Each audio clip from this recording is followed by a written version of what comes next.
Hello warriors, welcome to the You Movement. I am B, and I recently put out a post saying ask B anything. So today is my first video on answering one of those questions.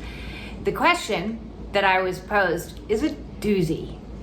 The question was, why do I feel like I'm cheating on my twin flame with my husband? I said it was a doozy. Our bodies have their own intelligence, and often our bodies, when initiated onto the twin flame journey, when we've had our heart activation, our soul recognition, our kundalini, any of the above, what happens is we begin listening to body on our spiritual awakening more and more. And body is going to send us all kinds of signals. It's going to send us signals, like I've mentioned in videos before, like alcohol no longer works for me, or these foods are causing me issues and I want to give them up, or the sex situation in my life is not the way it used to be. So you may find on your twin flame journey or your spiritual awakening that your sex drive decreases. And there's a reason for that. There's actually multiple reasons for that. The first reason for that is that Kundalini energy is making its way through your chakra system, and that originates in the sacrum, which is our sexual area in the chakra system that initiates that raw carnal desire for somebody. And it moves its way up the spine, and as it's doing, it's clearing out all of the traumas and all of the stuff that aren't in alignment with your highest and greatest self, your highest way of being, your soul. For that energy to travel up the spine and in through all of your energetic systems, it has to travel through some difficult and dense energies in there. And so it needs as much power behind it as possible. And what is more powerful than sexual energy? If that energy is utilized during the sex act and you reach orgasm, then you've just taken all that energy and dumped it out. It may have felt really good and pleasurable at that particular moment in time. However, to do what the spiritual stuff wants you to do, it might require you utilizing that sexual energy to help push the Kundalini up into ultimately the pineal gland and then up out of the top of the crown. So in so doing, the energy is doing what it needs to do to go up and all the way down. But if you're using, as I said, that sexual energy in the regular way of sexual intercourse, then that energy goes up, I'm excited, and I'm released. And up, I'm excited, and I'm released. So your sex drive may begin to shut down primarily because that desire to release isn't releasing anymore. What it's doing is it's storing in that energy and using it internally so that the energy can go up your spine, up through all of the chakras, piercing each one as it does, bringing it into alignment, and then up out of the top of the crown and reaching ecstasy, real ecstasy, not the sexual ecstasy, which comes close, but real ecstasy is when you're in alignment with higher source. The number two reason why your sex drive might be not the way it used to be is because your body is communicating you're not with the right partner. You may have a successful marriage, and that's fantastic if you do, and everything's great. I'm not saying that this goes across the board for all twins, for all relationships, not at all. But it is common for many twins that have been activated with a twin situationship outside of a marital situation, if they're in a long-term relationship, that sex drive for their partner begins to decrease. The reason for that being that your body knows that this person actually isn't in alignment with your highest and greatest good. And I can speak from my own personal experience in regards to this. My body knew what my mind did on. I've done multiple videos on what it was like being in a trauma-bonded, narcissistic, abusive marriage and my body knew what my mind couldn't comprehend, because my mind was in a state of cognitive dissonance, believing two realities at the same time. One is, hey, this person's so wonderful and so great, and they're so great most of the time. And then the other reality over here, well, why are they raging, and why is this always chaos, and why is our money never organized, and why is there always problems, and why is there So in that state, the body's not in cognitive dissonance. The body knows what's what, which is why I've said oftentimes along this awakening path that the best way to ascend and get into a higher sense of spirituality and a higher sense of self is to listen to the body. Your body may be giving you signals and cues that your mind doesn't want to pay attention to. So our twins come in to mirror back to us and show us all the shit that we need to heal and work on. And they do that from an energetic point of view. And we're like, why can I not stop thinking about this person? Why do I have such desire for this person? Why do I want to be with this person? Well, because all of those things that you are being mirrored back, shown back, you need to ask your questions and do the shadow work and go within. Why is my relationship not working? Why am I not feeling drawn to this person anymore?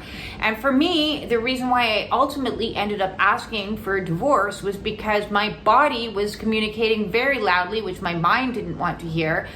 And that pull into the twin kind of energy had me so fixated that it said, no, this isn't for you, is what the message was. It was saying, this isn't for you. And it was showing me the potentiality of what life could be like in a situation and what it should feel like when you're in a relationship that does feel like it's compatible. And when I say compatible, I mean on every realm. So I've done another video in the past about sacred sexuality, and that's coming together in every chakra in alignment with a partner. So instead of going from the bottom up approach, which is the way most of us have worked through, at least myself, I can speak for many others in this regards, is you go out, you find a partner that you're attracted to. Oh, you're lustful for them. They're delicious. You want them.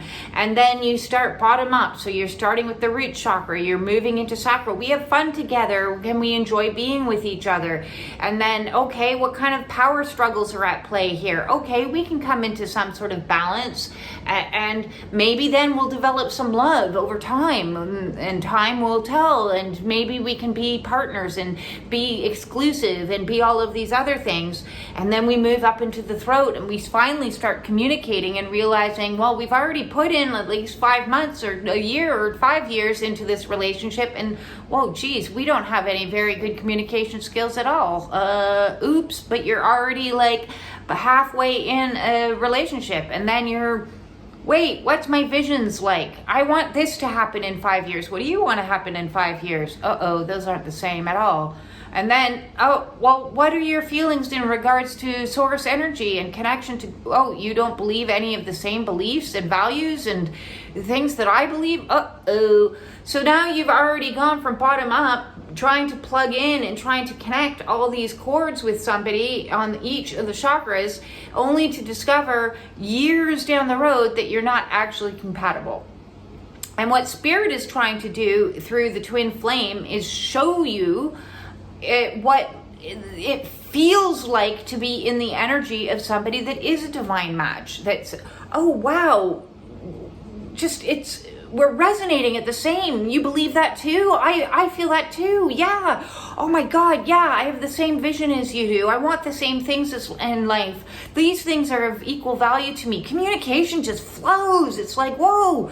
How do you know that? That's exactly what happened to me, and this, that, and the other. And then the heart comes online with heart activation, and you're like, wow, I feel crazy things I'm being connected and drawn in. And then, okay, wait a second here, some power struggles going on. Let's see. And that's probably oftentimes where separation comes into effect, because there's stuff to be worked out and there's things to be resolved. And then you move into the sacral. Can we have fun together? Is there a way that we can work our stuff out and this, that, and the other? And then lastly, but not least, is connecting on a sexual level. So other twin flame coaches out there say that it works in a different regards and say that working up, again, bottom up approach is going to work for you. My personal feeling and my personal experience says that's not actually the case. It's if you are out of alignment in any of the other chakras, just because you've managed to connect sexually does not mean you're going to remain in union. And so this whole quest for union that so many are desiring and wanting from their twin situation, you need to clear all of the blocks and make sure that every single one of your things is in alignment, in a place of neutrality. And that's a very hard, difficult mission to do. But while you're doing it, you can choose to stay. You have free will. Free will overrides everything. So you can stay in a relationship that ultimately may end up being a tower moment and dissolve because it's out of alignment. And our twin flame relationships, our twin flame, situationships are mirroring to us what in our life isn't working. So I hope that answered the question of why do I feel like I am cheating on my twin flame with my marital spouse. That's because you're cheating on yourself. You are betraying self. Self knows that this relationship is not for you, but your mind is overriding that. Because at the end of the day, a twin flame situation is the same soul. It's the same soul. So you're not cheating on a 3D person, you're cheating on yourself. You're depriving yourself of having a relationship in alignment. Yes. So many twins find themselves going through a stage on their awakening journey of celibacy and not dating and not having successful relationships with people because those things are simply out of alignment. It's just energy. There's no judgment in any of it. It's simply energy. And energy doesn't lie, and neither does your body. That said, you can ask me anything, and I will answer it to the best of my ability. I hope you all have a super awesome day, and peace out, dudes.